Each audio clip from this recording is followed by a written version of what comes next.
Thank you, French for Shalom. Greetings to you all. Now, I hope you all had a fantastic Passover and a wonderful Easter. The chocolatiest holiday in the world. I don't know, maybe it competes with Valentine's Day for chocolatiest. Anyhow, you cannot go wrong with chocolate. I love it. And I love the gooey and marshmallowy Easter egg things that go on sale on the Monday after. Oh, friends, we are coming up on Yom HaShoah, Holocaust Remembrance Day, and it begins the evening of April 23rd. So please do light a candle that night, or sometime on the 24th, or at any time at all for that matter, just to signal that you remember. It's an event that really can never be forgotten. Man's inhumanity to man knows no bounds. Let us hope and let us pray, never again to anyone. Now, I will beg your apologies. Now, I have a terrible cold, so hopefully it will still allow me to record this. Anyhow, it's a day of commemoration for the 6 million Jews who perished in the Holocaust. When you light your candle, light it for all who have died. Now, in our Seders, we do our tributes to freedom. We tipped our hats to the great freedom fighters of our generation, the Holocaust survivors. And then we had a public remembrance service, promising not to forget and working to elevate the souls. So let us continue to do so. Now, in Israel, it is a national Memorial Day. And for the first time in probably about 400 years or so, there has been a bit of a move to draft a new piece of liturgy just to be associated with Yom HaShoah. Now, it was put out by the Schechter Institute in Jerusalem, and that's an academic institute associated primarily with the conservative movement of Judaism. So it's not a part of every observation. And it's called Megillah HaShoah, the Shoah Scroll, designed as a piece of purely Holocaust liturgy. And it is pretty interesting to read it. And you can certainly look it up and you can download it and you can take a look at it. It's pretty good.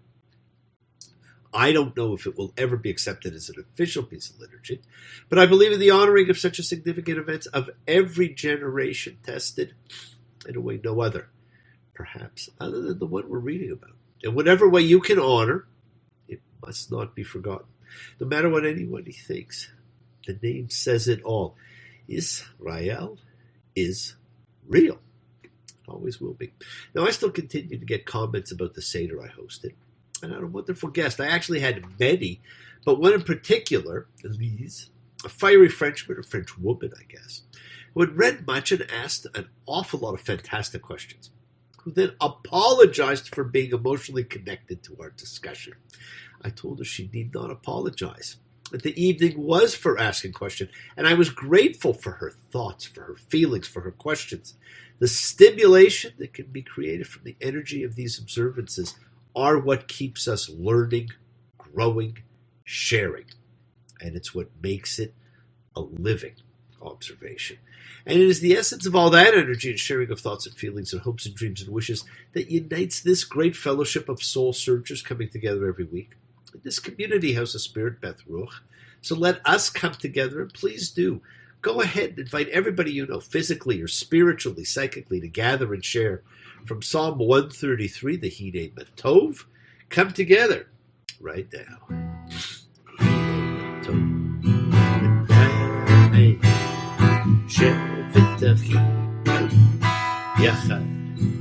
Hine Matov.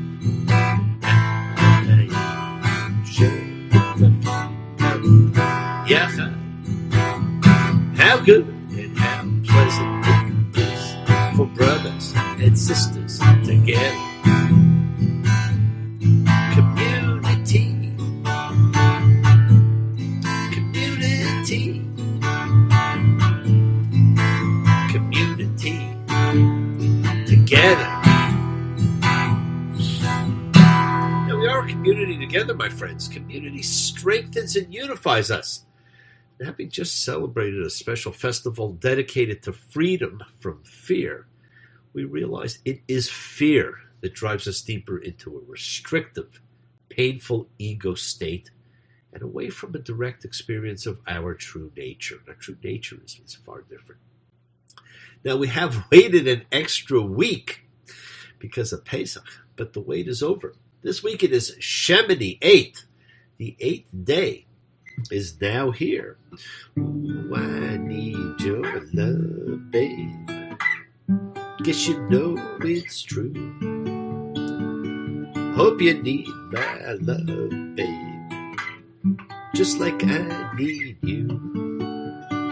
Hold me, love me, hold me, love me. Ain't got nothing but love, babe. 8 days a week. Now we're about to witness on this 8th day of waiting in the tent one of the truly seminal events in man's history. The ordination and segregation of an entire new class takes place, and the level of responsibility for this class is huge. Now, it's not just about rights and privilege. It's about the roles of guardians of sacred law, of shepherding the people to uphold the intertwining relationship, of ritual, morals, ethics, and law. And law that is not just what we would call religious law. Now, much of the laws we read are laws on how to live life, how to treat people, animals, the earth, the entire interconnectedness, the connected spirit of all life. And that interconnected energy unites us and heals us. So let's send out healing energy to all who need it, especially for Paris. But think of those you know. For them, for everyone, for the bee, for all of you, for love, for renewal, the kindness, healing, wishes, goodwill, and love that you send out circles the world, my friends, finding those in need. So thank you, each and every one of you. Me, Shemini, Avotenu, Makor HaBracha, Limotenu. May the source of strength bless the ones before us. Help us find the courage to make our lives a blessing. The renewal of body, the renewal of spirit, and let us say, Amen. Mishaberach, let us all, every single one of us, have our spirits renewed. Now the 8th day arrives, and Moses calls on Aaron to perform the sacrifice ritual and calls forth the people to witness their new priesthood in action. Leviticus 9:22. And Aaron raised his hands toward the people and blessed them, and came down from having done the offense offering and the burnt offering and the communion sacrifice. And Moses and Aaron with him came to the tent of meeting, and they came out and blessed the people. Now, friends, a common view from late antiquity onwards is that Aaron pronounces the three-way priestly blessing, which we will see in Numbers 6:24. May the Lord bless you and safeguard you. May the Lord make his face shed light upon you and be gracious to you. And may the Lord lift up his face to you and give you peace. Now at that moment, the glory of the Lord appeared to all the people, and a fire came out from before the Lord and consumed on the altar the burnt offering, the fat, and all the people saw and shouted with joy and fell on their faces. Now what a show! Now wait, what a great choice, Moses. Aaron will make an awesome high priest. Now make no mistake, the series of offerings and sacrifices, be they sin, guilt, grain, peace, burnt, would have been an amazing performance for the people to witness.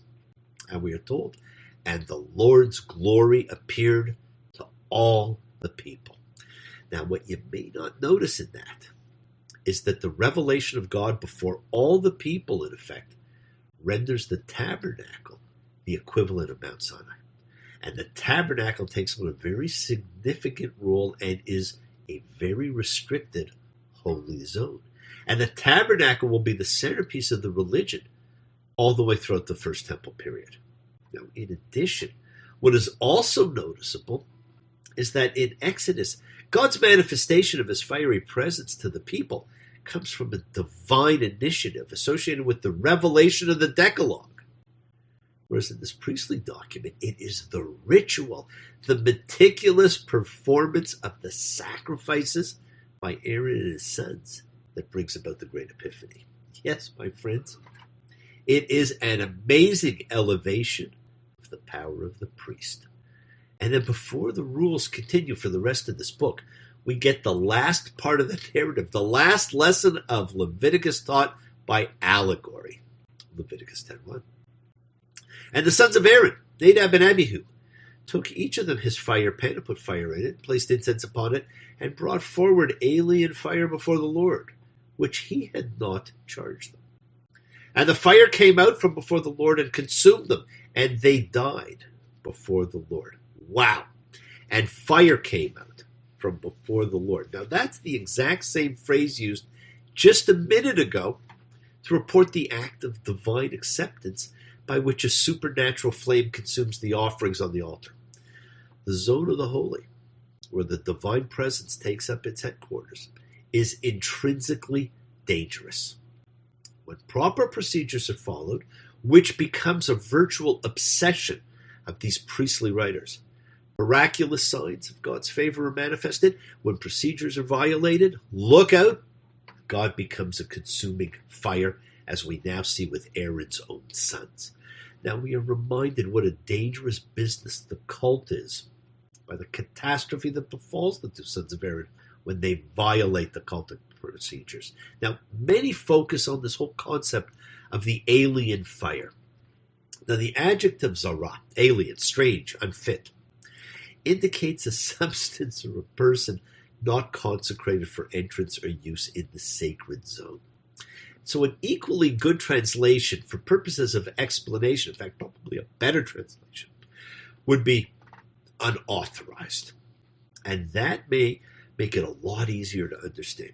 Now notice the text does not deal with their motives because that is not the issue. I told you before, in the book of Leviticus, there is no mercy, compassion, forgiveness. In the realm of ritual, they have failed to observe a boundary, and so their fate is settled.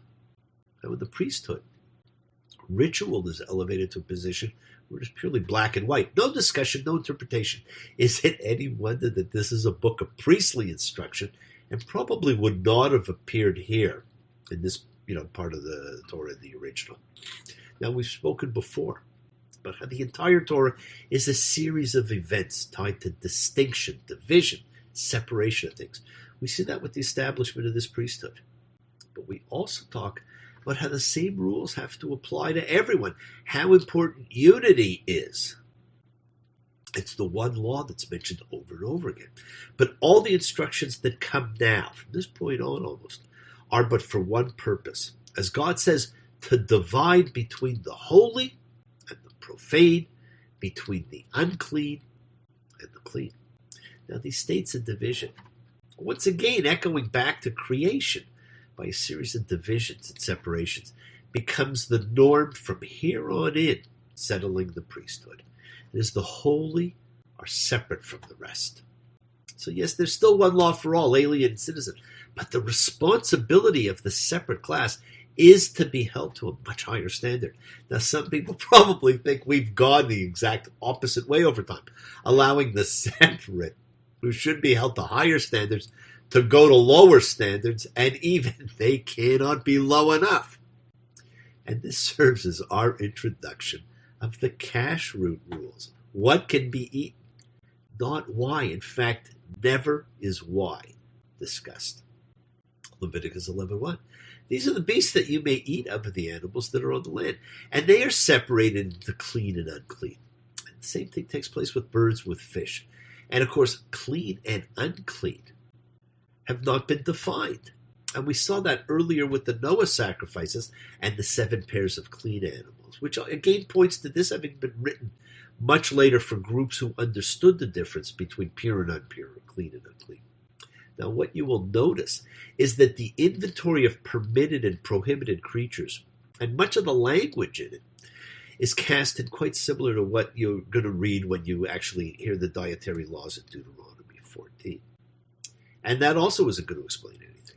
But notice also, what is interesting is what is missing. The ban on consuming blood and on eating a kid boiled in its mother's milk, probably considered The two most important, neither of which is mentioned here.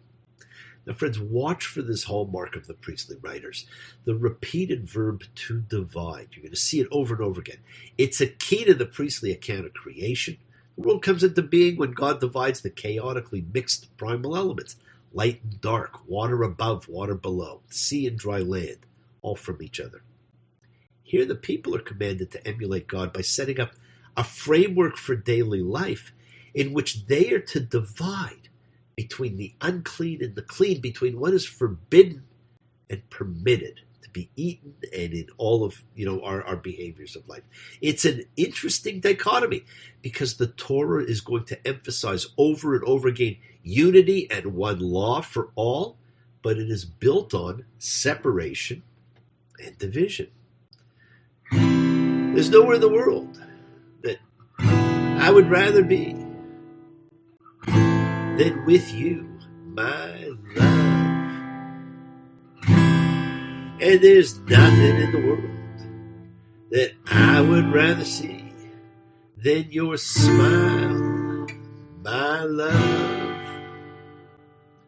For united we stand, divided we fall. And if our back should ever be against the wall, we'll be together, you and I. Now, that was the Brotherhood of Man. Do you remember them? Yes, the world is sacred, and so is everything in it. Express your gratitude, my friends. Light a candle, make a wish, celebrate your life and the lives of those you love. Share your feelings with them. Live free. Be free. Honor your freedom. Be well, be happy, be blessed, and share and honor the light and all who live in the light and continue to shine. Continue to send to everybody you know goodwill and love.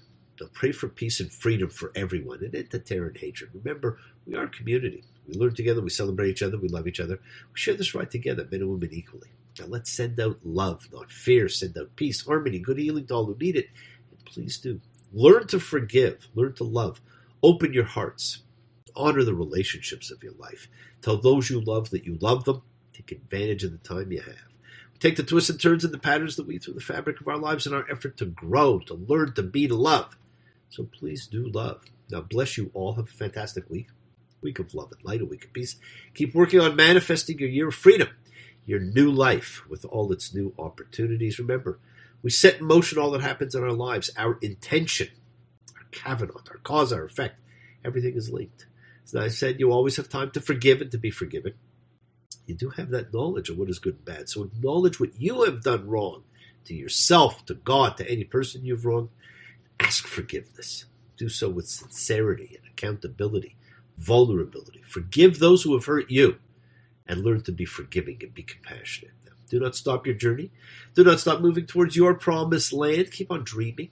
Keep on being, keep sharing, keep shining, keep teaching. Keep spreading joy and goodwill. Do not follow fear. Follow love. It's always in front of you. Remember to have faith and unwavering adherence to principle. Just as I have faith in the principle of love and all of you. Act with purity of heart and mind. Despise none, defraud none, hate none. Cherish all.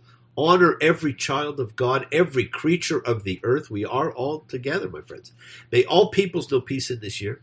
And may you nurture kindness and love everywhere. Work to be present in the body. Expand the heart. Quiet the mind. Because the deepest source of real power lies in consciousness and the ability to be present in all of your circumstances. Make the most of your time in this life. I was born here and I'll die here. Against my will. I know it looks like I'm moving, but I'm standing still. Every nerve in my body is so vacant and numb. I can't even remember what it was I came here to get away from. Don't even hear the murmur of a prayer. It's not dark yet, but it's getting there. Now, there are some who believe the great noble laureate took that from the Pirkei Avot, the ethics of the Father. And let not your evil inclination assure you that the grave will be a place of refuge for you. For against your will you were created, against your will you were born, against your will you live, against your will you die, and against your will you were destined to give an account before the supreme King of Kings, the Holy One. Blessed be He. Now, if you're going to give that account, give it with truth, freedom, and a sense of purpose. You've come off a week where you put your ego aside, my friends, and join the ranks of the holy. Stay there a while. Give love, my friends. Embrace love, not fear. Forgiveness, not anger. Be there for someone because someone's always there for you, whether you know it or not. Be happy, be healthy, be helpful. Be kind and be loving. And until next time, Shabbat Shalom and blessings to you all. Take care. Bye.